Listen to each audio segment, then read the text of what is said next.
This house has so much potential and is perfect for somebody, but there's no denying that the land is something that everybody would want. Look at this. We're sitting on over 5 acres of land. It goes way back there. I think it's closer to 10 actually. Got to check the survey. You know, I don't want to give out numbers and be wrong, but look at this home.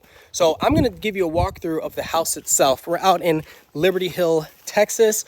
Not far from the neighborhood known as Santa Rita Ranch, but this is not in Santa Rita Ranch. This is in unrestricted territory where you do what you want, when you want, how you want. All right, so let's start off. I guess I'll walk through the front so that you can get a good look at everything as we're coming through.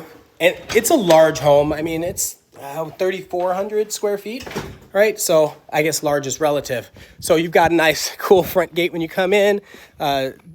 Two-car garage, but plenty of room to extend if you wanted to. There's even what used to be a building over there, and now it's a basketball court. I think that's a well. Yep. So you can look around and see this. And so fence lines are your property lines in this particular case. And then, like I said, it goes way far in the back, but I'm going to walk through the house itself. I love that the front porch has fans. I think that's nice. And then you got to think about the just the overall aesthetic of the home. So it's earth tones, which is really good for Texas, right? We kind of get brown out here, but I think I like the stone, and I think it seems to have held up really well. This was built in 2014, so either the maintenance that's been done has been kept up, or the home itself was just built really well. You look at all the things. I love that they added the cedar accents to the ceiling. I love that they have the fans on the front patio, even some fun tiling in the windows there. I think they're fake windows, but that's okay. The front door is heavy. Nobody's getting through that. I mean, and sure, there's glass, but it's cool because it's got those latches where you can undo that part and let somebody walk in, and let somebody hand you mail, for example, or to get a cross breeze, and you don't have to have anybody walking into your home or open up access to your home. So now you've got a French door as soon as you walk in. Over to the left, that leads you into your office space. All right, and then what direction do I want to go? I mean, I started in the kitchen, so I'm gonna head over to this way. So over to the left. And before I go any further, notice that the stone wall for the fireplace goes all the way to the ceiling. It is a gas fireplace, but I say gas, it's actually propane. The propane's out in the back, on the side of the house. I don't know what size the tank is, but that's good for you to know if you ever get a home that looks like it has standard natural gas like you might be used to in a suburb. It's probably going to be propane out in the country like this. I say out in the country, we're like 10 minutes from anything. So this is the first bedroom you're going to see. They have a couple twin beds in there. There's a fan. And then it's a shared bathroom space with this second room here. All right. Another fan. Okay, I just demolished a kid's drum set. All right, good size closet so you can see how large the closets are. I think they're using it as a playroom, yeah. And then we're gonna come around here. So we saw that. So those are connected. You know my phrase, Jaden and Jaden, right? So I'm gonna come around this side, and it's really a guest bedroom. So you've got a closet and a bathroom and another fan in here, peering out to the back. And then our primary is over on this side. But before we go into the primary, you got to appreciate the island here, the quality of cabinetry that we've got, how much storage space, the tiling. I think it's all kind of a unique flavor. So it could be for you, it could not be. But I think it's a testament to the quality of the build. That's what matters, right? Look how thick the granite is. I wouldn't stand on it, but it's thicker than a lot of the modern new construction homes that you're getting today. Not sure if the refrigerator conveys, but in a house at this price point, I'd ask for it. That's just me though.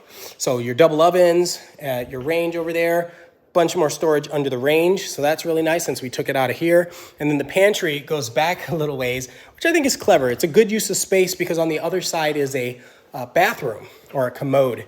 So here's your primary bedroom.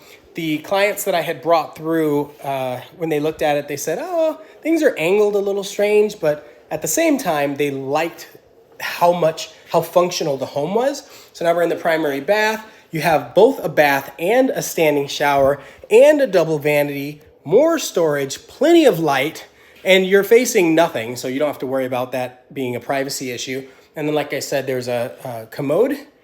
I'm just going to call it a toilet on my videos. Why am I calling it a commode? Do you call it a toilet? Do you call it a commode? Do you call it a water closet? What do you call it when you're looking at that? If you were doing a walkthrough, what would you have called it?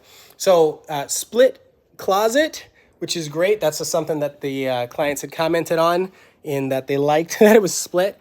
I'm trying not to spend too much time on it because you don't need to see anything, these people's business. So another bathroom off to the side, which is great for the people that are in the office, or if someone is coming in from the garage. So as we step into the garage, it is a 2-car garage, but there's a little bump out for some more space on all of the sides.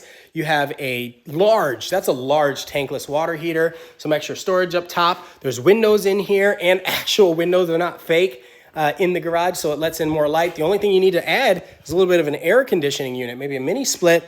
You've got a water softener, which is great if you live anywhere west of I-35. And this, I love that it has its own entrance as well. A little mud space, hang your keys, all right? Put your shoes down there, make somebody come in here and wash their hands. And this laundry room is also a really good size. I'm loving this. The Dyson. We were having a conversation about the Dyson. The client goes, well, what's that? And I was like, wait, what? I'm delusional. I don't know why I couldn't imagine that somebody didn't know what a Dyson was. Is that bad? So plenty more space. You're like on cue. All your networking and internet stuff is right back there. I called it an on cue. It's just where all the central networking takes place. So you've got a couple units there. I couldn't tell. I'm assuming that's for a fridge or maybe an ice box, something like that. And then this brings you back out. So we looked through all this, right? Yeah, we looked through all of this. So this brings you back out here to the front door. So now I'm going to show you upstairs. Tall ceilings. Look how tall these ceilings are. We just got to take a moment to appreciate that. I like the little curvature on the TV. I just noticed that. And transom windows on top of the open patio, which we'll go look at in a second. So I'm going to head upstairs so you can get a good look at this. This is just going to be some storage space. You always want to have access to a little bit of storage space, but also it's for your HVAC. So anytime someone needs to come and work on the home, they have access right there. You never want to block that space. So this is, we can call it a game room. We can call it a loft. The client was actually talking about maybe if this were a home that we were going to put an offer in on, that maybe they would turn it into the actual primary bedroom. And so at that point, you'd have to add plumbing from the bathroom downstairs, something like that, and bring something up here to have a bathroom, because you can't be a primary and doesn't have a bathroom. That's just wrong. Okay, let's head back downstairs and then take a look out the backyard. But what do you think of this house? I guess the real question is, I told you where it was at. It's kind of backing up against where they're developing in Santa Rita Ranch. And so my real question is, what do you think it should be priced at? A lot of people, they hear the price and they get all worked up. They're like, it's too much or it's too little. So instead of telling people the price, because that's always negotiable anyway, I like asking what you think the price should be. All right, so as we walked around, we didn't walk around earlier, so I'll walk around so you can see how much space we're working with on the side, and all your septic and your propane are over here. And then on that other side, this is a lot of yard, a lot of land. You've got that's the shed for the well, and it's light trees, nothing crazy. I gotta watch out for cow patties. You ever stepped in a cow patty? It's not fun. Oh, it's gross. Okay, so there's our fence line right there, and then this is just kind of open land. Not only do you have to watch out for cow patties, you gotta watch out for, how much has it rained? 0, no rain.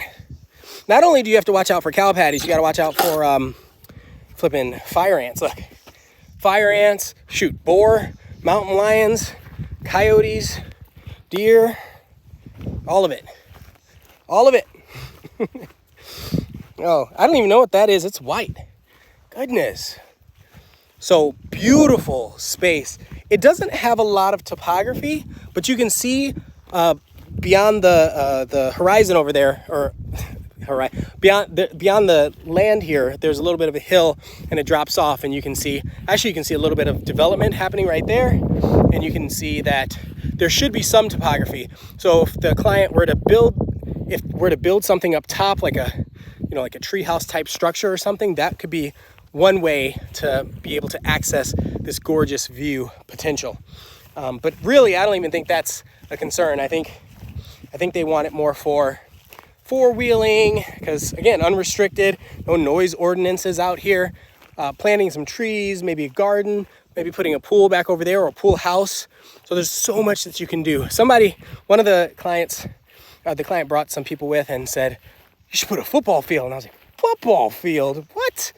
That's crazy. Maybe get some horses. So there's a lot of potential here. So if this is your first time to my channel, thank you so much for watching. Hopefully it was worth you subscribing. I go by Ian of Austin everywhere on the internet, YouTube, Instagram, TikTok, LinkedIn, I don't know, you pick it. But I love doing this. I love helping people out, whether it's buying or selling. And I know you hear that all the time, but hopefully I'm giving some value in this type of video where you can see that I know what I'm talking about. It's so crazy because I get these conversations with people all the time. They're like, how long you been doing this? How do I know that you're real? It's like, oh my gosh.